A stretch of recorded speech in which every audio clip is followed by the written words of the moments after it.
Boston, 1919, a city on the cusp of transformation, where the old world met the new in a bustling dance of progress and tradition. A city teeming with life and industry, streets filled with the clamor of horse-drawn carriages and the rumble of early automobiles, a testament to the rapid pace of change. The clang of machinery, the hiss of steam, these were the sounds of progress. Factories buzzed with activity, their machines tirelessly forging the future. The North End, a neighborhood pulsing with immigrants, was a cornerstone of this industrial boom.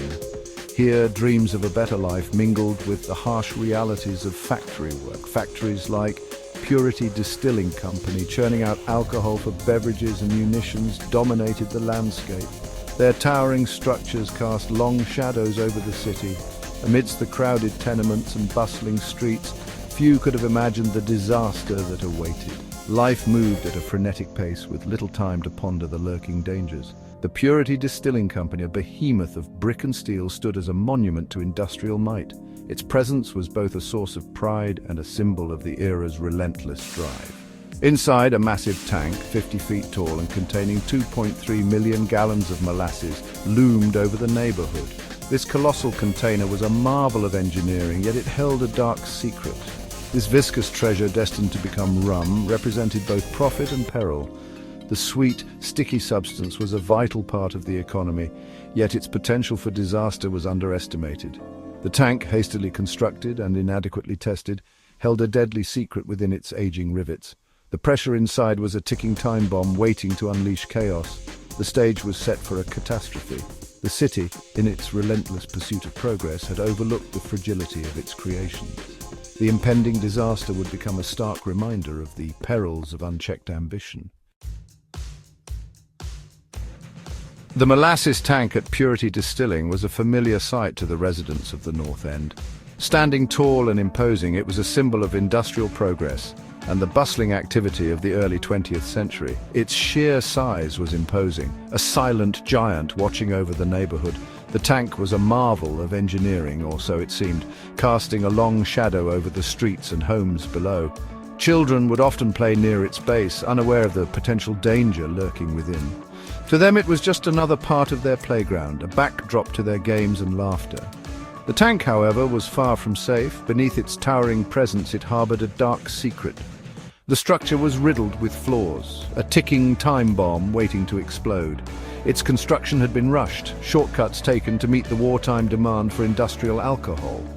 The urgency of the times led to corners being cut, and safety was compromised. Warnings about the tank's integrity had been ignored. Engineers and workers had raised concerns, but their voices were drowned out by the clamor for production and profit. Residents reported hearing groaning noises, and leaks were a common occurrence. The tank would creak and moan, a haunting symphony that went unheeded. The sweet smell of molasses often permeated the air, a sickly foreshadowing of the disaster to come. It was a scent that masked the impending doom, a deceptive fragrance that lulled the senses. The company, focused on profits and dismissive of the risks, did nothing. Executives turned a blind eye to the warnings, prioritizing their bottom line over the safety of the community. The countdown to disaster had begun. The stage was set for a catastrophe that would forever change the landscape of the North End, leaving a lasting mark on its history.